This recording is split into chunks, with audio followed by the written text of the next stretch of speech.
Hi, I'm Professor Claire Hanlon. I lead the Women in Sport research team at Victoria University in Australia. Our focus is to knock down barriers and encourage girls and women as players and leaders in sport. We want to create the evidence to help stimulate change. We conduct a range of projects, both locally and internationally, and what we want to do is help the industry. We research to create impact. Anecdotally, during the number of projects that we conduct, both locally through to internationally, we've had women and girls come up to us who've said that they haven't been happy with their sport uniforms. So we wanted to dig deeper into this and see what we could find. Anecdotally, these girls and women were saying they weren't happy. They were wearing white shorts that made them feel uncomfortable, that their clothing was too tight for them, that they felt exposed with their body movement based on the clothes that they were wearing. For the benefit of society, if we want to encourage more girls and women to play sport, we need to listen to what their needs are. Not only listen, but we need to act. So to help society and sports further encourage girls and women to play sport, we decided, through the assistance of funding bodies, to conduct a series of projects. First one was a Victorian-based study, and thanks to the state government, we looked at what were the needs of girls for sport uniforms. The findings were very clear. As a result, we had a national brand approach us, and they wanted to expand the project nationally to identify what girls want for sport uniforms. Similar findings, they varied according to potentially the state and territory. But based on these findings, we had a global brand approach us, and they wanted to know what were the needs of girls across countries. So for the conversation that I'm talking about today, let's look at the global findings. And this study, thanks to Puma, was conducted across 8 countries. What we did was we gained responses from over 3,200 girls and their parents identifying what do they need with sport uniforms. And what we found was that sport uniforms affect how girls feel, both comfort and confidence playing sport. What we found was that sport uniforms affect girls. It affects them in confidence and comfort. We found that just over 70% of the girls would feel more confident if they could wear their preferred uniform. And nearly 70% of girls agreed that if they could wear their sport uniform that they preferred, it would encourage them to play sport longer. 25% of inactive girls said that they would actually start playing sport if they could wear their preferred uniform. So what's their preferred uniform? Well, what we identified was that girls wanted shorts or the bottom clothing to be dark coloured. They wanted loose fitting, they wanted clothing, they wanted no unisex. They wanted uniforms that were tailored for girls. They wanted choice. Quite clearly, not one style fits all. They wanted to have a choice as to what uniform they could wear. Some wanted second layers underneath, because what we found was that, for example, inactive girls preferred longer clothes. They preferred pants rather than shorts like active girls. Other girls wanted second layers to make them feel warmer or for cultural reasons. Again, the choice was vital. Girls wanted uniforms that were breathable, that fit them well, that hide sweat. And all of this creates a preferred uniform. We also found that there were differences between younger and older girls. 12 to 14-year-olds, for their uniforms, they would prefer uniforms that would make them feel comfortable, confident, and that were trendy. From 15 to 18-year-olds, we found that girls wanted to wear uniforms where they didn't feel exposed, but they were also conscious about the material to be sustainable. They also wanted to make sure that the price was something for them to be wary of. If we think about all these aspects about sport uniforms and the needs for girls, it tells a strong story and it helps guide sport organisations as to what they can do to help provide the care factor for girls and women. I say and women because what we did after these studies, and every of the 3 studies we conducted here, insight documents were created, and these are all available online. What we did do is, once we completed these 3 studies, we then said, well, what are the impact of sports who have changed their uniform guidelines to cater for the needs of girls? We conducted a small study. It was case studies across 3 sports, and they were locally based. Some of these sports had recently changed their uniform guidelines, and they may have been to remove white shorts and to allow coloured shorts. It may have been to allow choice. So we surveyed girls and women. How did they feel once these changes were made? Well, what we identified was that both girls and women, nearly 50%, believed that because of the uniform change, it actually has encouraged them to stay in that sport. And 50% also agreed that it removed one barrier associated with them playing sport.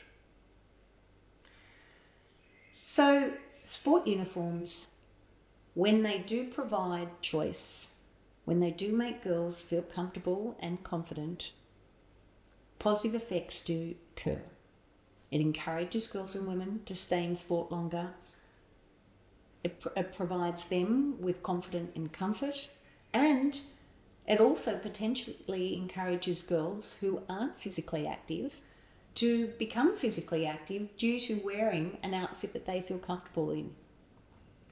During our studies, we then had girls and women who were officiating, whether they be umpiring or refereeing approaches, and say, what about us? What about our uniforms? We want to be heard as well. And thanks to funding bodies, Women's Sport Australia and the Susan Alberti Medical Foundation, what we identified was throughout Australia, we surveyed girls and women who were currently officiating or not officiating to identify what their needs were. Similar findings to the uniforms for players were then identified. These girls and women wanted choice. They acknowledged that not one style fits all. I've got a quote from one who noted, "Sometimes there is not a different style for men and women, just unisex. Women's body shapes are different. It feels discriminating." So that's really clear as to women who are officiating. They're meant to go out onto that court or onto that field feeling confident. But if they're not wearing an outfit that they don't feel confident in, it certainly doesn't help them. What we also found was that 60% of girls and women were uncomfortable with the uniforms that they wore. There were 4 key aspects that for their preferred uniform that they wanted. They were interested in comfort and fit, professionalisation, and for it to be identifiable. They were interested in flexibility and choice, and they were interested in practical features. When we talk about practical features, it's focusing on caps, pockets in both their tops and the bottom layers of their uniforms, to even have comfortable waistbands, to ensure with the pockets that you can fit paper in, pens in, whistles in. It's just so important in the context where it's the practical components that the women were interested in. What we found was that women who are non-officials, but they were potentially interested in being a referee or an umpire, that nearly 60% of these women and girls believed that if they could wear their preferred uniform, they would actually start officiating. Simple story. If we want more women to officiate and to lead in sport as referees or umpires, we need to provide uniforms that they feel comfortable in. So what does this say for us? Well, as an individual, as a person, how can we change the narrative? First, become the voice and join forces with others.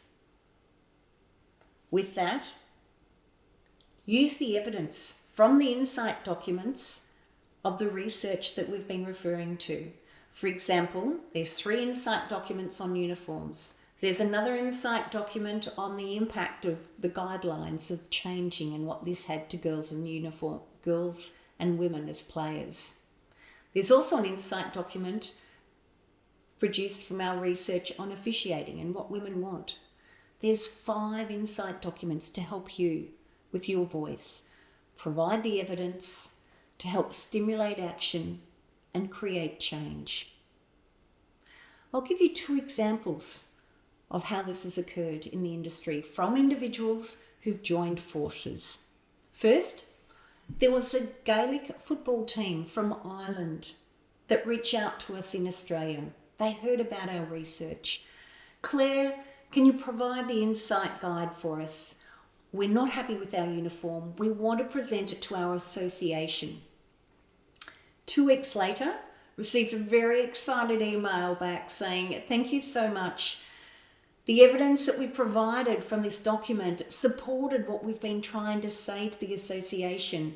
We've now gone from white shorts to navy shorts, from tight red tops to loose red tops. Another example, 3 schoolgirls approached their principal. The principal informed me about this story. They brought in the insight guide and they sat down with the principal and said, this is why we want to change our school sport uniform. We're not comfortable, we don't feel confident, and if it changes, we'll be able to encourage other girls to participate in sport rather than just the girls that are currently playing sport. So the principal changed the guidelines according to the needs of girls, and as a result, the responses from the girls has been an increase of girls participating in athletic carnivals and also in their physical activities rather than sitting on the sidelines. Now what this principal did was that that principal listened to the voice of these girls. There was one girl, she joined with 2 other friends to approach the principal, using the document as the evidence and their voice. You can do the same. Let's have a look in relation to sport organisations. How can sport organisations change the narrative? Listen, learn and act. Listen to what your members are saying. What do the girls and women need for their sport uniforms? Learn about what the options that they want. It's well and good having options that you think might be great, but what are the options that these girls and women want for them to wear, for them to feel comfortable playing sport? And then act. Change the guidelines, change the uniform policy. It shows that there's a care factor there and that you are caring about the needs of your members, and in this case, girls and women, to play and lead as officials in sport. And then afterwards, showcase, celebrate the impact. Survey the girls and women. Ask them how they feel with the changed policies. What has this meant for them?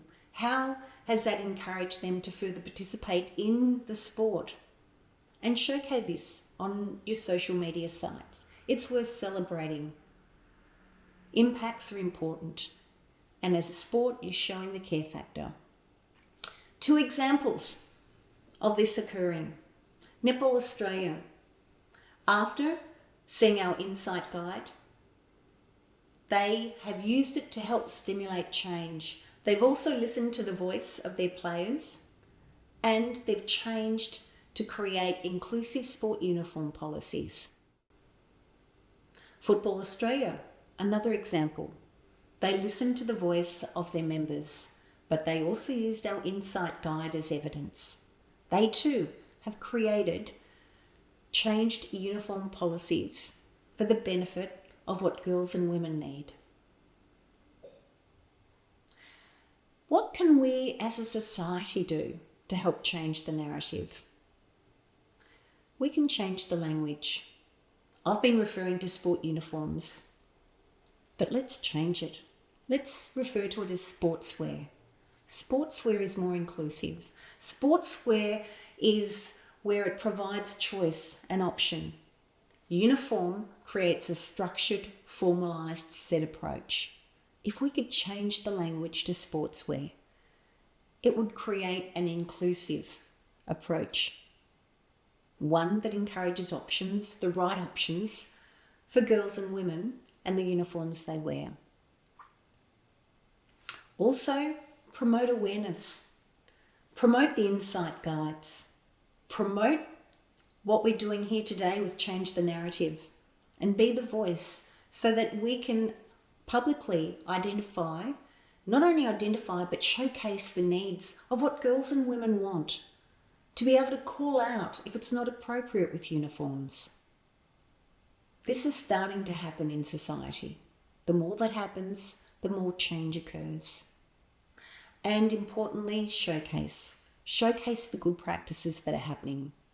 I've referred to showcases throughout the presentation, but hopefully you can showcase based on your country, your local community, but us as a society and what we're doing to create change, what we're doing to create the narrative.